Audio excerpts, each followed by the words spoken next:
On a cold December night in 1996, while most families were still basking in the warmth of holiday celebrations, an unimaginable tragedy was silently unfolding behind closed doors. Christmas lights still twinkled from the rooftops in Boulder, Colorado, and children's laughter echoed faintly in suburban neighborhoods. Yet in one house on 15th Street, a secret so dark, so tragic was about to emerge, a secret that would shock the nation and capture the world's attention for decades to come. It was there just hours after Christmas Day that a young girl lost her life under the most mysterious circumstances. She was a star in her own right, a pageant princess, a radiant smile lighting up every stage she graced. Her name was JonBenét Ramsey, and in the wake of her death, a family and an entire community found themselves ensnared in a web of confusion, suspicion, and heartbreak. Who killed JonBenét? Why did it happen in the safety of her own home? And how did a seemingly perfect holiday transform into a lifelong nightmare for everyone involved? The Ramsey household. The Ramseys were, by many accounts, the picture-perfect family. John Ramsey was a successful businessman. Patsy Ramsey was a former pageant queen herself, vibrant and proud of her children's accomplishments. JonBenét, just 6 years old, had already won multiple beauty pageants. Her bright blonde hair and big blue eyes made her a beloved figure in local pageant circles. Her older brother, Burke, was a quiet presence in the household, content to play with his toys or a computer game while his sister basked in the limelight. On Christmas Day, the family reportedly spent time with friends, enjoyed a festive meal, and exchanged gifts. Laughter and conversation flowed through the Ramsey home, as if no shadow could possibly disturb their holiday cheer. No one could have predicted that this cheerful facade would be shattered in the most gut-wrenching way. Outside, the wind-rustled pine trees blanketed with snow. Christmas lights reflected in the frost, giving the entire neighborhood a magical glow. But inside that house, something sinister was about to unfold.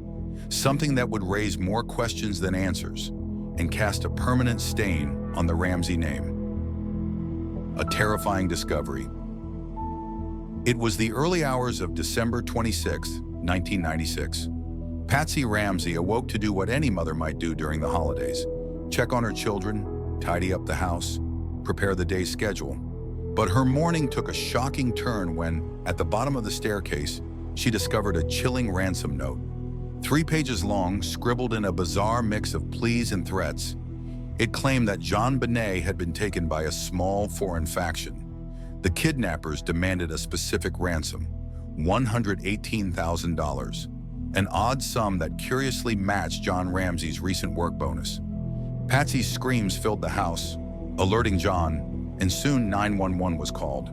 The operator's voice crackled, trying to get clear answers. But panic had seized the Ramsey household. The police arrived swiftly, but they too were caught off guard by the puzzling nature of this alleged kidnapping. The length of the note, the odd phrasing, the unusual ransom amount. As the morning wore on, an unsettling realization took hold. Something far more sinister might be lurking beneath the surface. In the flurry of confusion, a pivotal error occurred. Friends, family, and even strangers wandered through the house, potentially contaminating a crime scene. Law enforcement, unprepared for what they would face, allowed people to move freely. Evidence that could have been crucial was possibly lost or irrevocably compromised. Then a discovery would be made in the basement that would shake everyone to the core. The basement horror. After hours of waiting for instructions from the supposed kidnappers and hearing nothing, John Ramsey and a friend ventured deeper into the home to search, hoping they might find some clue to JonBenét's whereabouts. They made their way to a seldom-used basement storage area. There, in a hidden room, they stumbled upon the most horrifying sight they could have imagined: JonBenét's lifeless body. She was found with her wrist bound, duct tape over her mouth, and a garrote fashioned from a paintbrush handle around her neck. A dark bruise marred her skull. The very child who just the day before had excitedly opened Christmas presents was now the tragic victim of an unthinkable act of violence. John carried her body upstairs, screaming for help. The once cheerful decorations now bore witness to a scene of utter devastation. In that instant, the narrative shifted. No longer a kidnapping, it was a homicide. And with that revelation, the Ramsey home was transformed into a stage for one of America's most perplexing murder mysteries. The ransom note became the centerpiece of suspicion, written on paper from inside the Ramsey house with handwriting that appeared labored and deliberate.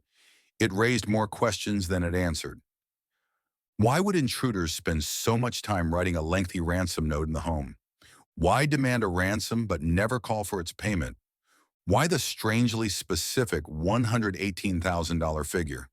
To investigators, it seemed either a poorly crafted cover-up by someone within the house or a bizarre ploy by an unknown intruder. Handwriting experts were brought in. Some said Patsy's handwriting shared similarities with the note. Others disputed this. A swirl of rumors and accusations spread like wildfire, igniting an inferno of public scrutiny around the Ramsey family. The media frenzy, suspicions turn inward. As news of JonBenét's death broke, the media converged on Boulder in a storm. The 6-year-old pageant star's bright costumes and tiaras became iconic images on every channel and front page. Reporters questioned the nature of child beauty pageants, wondering if JonBenét's public persona had attracted predators. Meanwhile, tabloids salivated at any rumor of parental misconduct. The Ramseys, once a private family, found themselves under the harshest spotlight imaginable. Why didn't they speak more openly to the press at first? Why did they hire lawyers so quickly? Their every move was dissected. Some felt pity for grieving parents trapped in a nightmare. Others believed they sensed guilt, secrecy, or deceit. Boulder police, too, faced heavy criticism. Their initial handling of the case left potential evidence compromised. With pressure mounting, it seemed that the public was out for blood, and they turned their suspicions on the Ramseys themselves. Meanwhile, a little girl's memory was overshadowed by a circus of accusations. Central concern: who killed JonBenét? In the midst of this media storm, the question loomed: who killed JonBenét Ramsey? The theories that swirled around the case were almost as numerous as the reporters covering it. Family involvement. Some believed Patsy, in a fit of rage, accidentally killed JonBenét, then staged a kidnapping to cover it up. Others pointed fingers at John, suggesting a twisted motive. A fringe group even accused Burke, theorizing sibling rivalry gone too far, an idea that gained traction in tabloid gossip. Intruder theory. Another camp argued that an unknown predator broke into the Ramsey home that night, someone with a twisted fascination for children or a grudge against John Ramsey. They pointed to an open basement window, footprints in the snow, and the possibility that the ransom note was a ruse to buy time. Stalker from pageants. Given JonBenét's public appearances in child beauty contests, some suspected a disturbed fan or predator fixated on her. This angle suggested the pageants made her a target, exposing her to potentially dangerous individuals. Through all the speculation, a single truth remained: a child's life was stolen in her own home. The gravity of that fact weighed heavily on the town of Boulder, leaving parents double-checking locks and children fearful of strangers. An unresolved investigation. The police and the Boulder County District Attorney's Office wrestled with the case for years. Grand juries convened to review evidence. Rumors circulated that there was enough to indict members of the Ramsey family, but the district attorney eventually declined to sign off on any charges. New DNA technology was applied to samples from JonBenét's clothing, leading some officials to lean away from the family being responsible. But still, the puzzle remained unsolved. Detectives came and went. New theories popped up with each passing year. Documentary crews from all over the world tried to unravel the threads. The internet age soon arrived in full force, fueling endless forums and chat rooms where amateur sleuths dissected every detail. Thousands of tips poured in. Each one seemed to lead nowhere definitive. Despite sporadic spikes of new evidence or rumored confessions, the case never reached a satisfying conclusion. It was as if every pathway ended in a dead end or opened up another labyrinth of questions. The parents' anguish in a community in turmoil. John and Patsy Ramsey, under intense public scrutiny, moved away from Boulder. Patsy, battling ovarian cancer, passed away in 2006, never knowing who truly took her daughter's life or why so many fingers had pointed at her. John Ramsey, persistently maintaining the family's innocence, retreated into a life away from the relentless cameras. In Boulder, the once serene college town, a sense of collective guilt lingered. How could something so horrific happen in such a peaceful place? Homes in the neighborhood were remodeled or sold. Christmas celebrations carried a solemn undercurrent. The memory of JonBenét's final Christmas haunted the town. Street corners that once hosted carolers now hosted news vans whenever a new lead emerged. For many, the image of JonBenét in her pageant attire, smiling brightly under stage lights, became the tragic emblem of innocence lost. Why does this case still haunt us?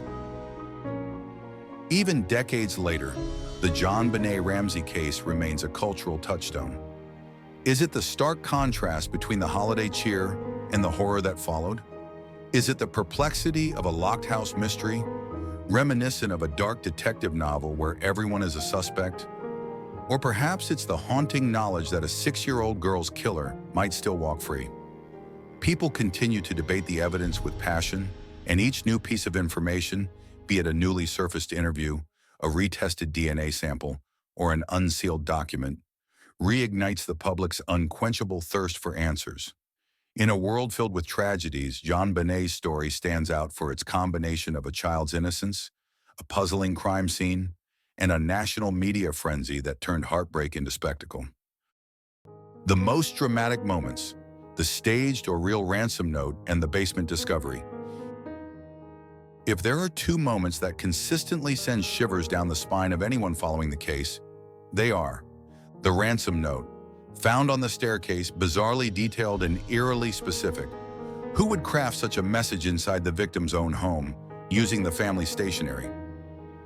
JonBenét's body in the basement, the slow, agonizing search of the house leading to the hidden room where her life ended. It's an image so unsettling that it has fueled nightmares and theories for nearly 3 decades. These events encapsulate the heart of the mystery, a crime that feels both staged and terrifyingly real, a puzzle that might never be fully solved, and a resonance that continues to remind us how vulnerable we all are behind the walls of our own homes. A cry for justice and a plea for resolution. Years have passed since that fateful December night, yet the ache of unresolved justice still weighs heavily. In the quiet corners of Boulder, where holiday lights glow each winter, some residents pause to remember a little girl who never got to see 7 candles on her birthday cake. Meanwhile, her case remains a topic of intense speculation in documentaries, podcasts, and online forums around the globe. What might have gone wrong? Could a thorough initial investigation have preserved more evidence? Could better coordination between law enforcement and the district attorney's office have yielded a suspect? Did the relentless media pressure distort the truth, turning a devastating crime into a spectacle? Perhaps we'll never know the full story, but JonBenét's memory deserves more than endless speculation. She deserves the truth, something we, as a society, continue to seek. In the quest to unravel this dark mystery, we grapple with broader questions about media ethics, law enforcement procedures, and the tragedies that can lurk behind the most charming suburban facades. At the heart of every true crime story lies a genuine human tragedy. We can analyze facts, critique the investigation, or debate theories, but none of that changes the reality that a young life was stolen, leaving a family and a community shattered. Now that you've walked through the events of that haunting December in 1996, what do you think went wrong? Is there a theory that resonates most with you? Or do you believe that crucial evidence was lost forever in the chaos? Drop a comment below with your thoughts, theories, or reflections. Do you think someone in the family was responsible? Or do you lean toward the intruder theory? How did the media's involvement shape your perception of the case? What lessons can we learn about preserving evidence and avoiding public hysteria? JonBenét Ramsey's story continues to remind us of the fragility of life, the complexity of justice, and the deep pain that lingers when questions remain unanswered. Whether you're a parent, a sibling, or simply someone who believes in seeking the truth, her case resonates because it could have happened anywhere, to anyone. And so we keep asking, we keep digging, and we keep hoping that someday the dark mystery of JonBenét Ramsey will finally see the light of resolution. Until then, her name stands as a poignant reminder that behind every headline, there is a child, a family, and a community longing for closure and peace.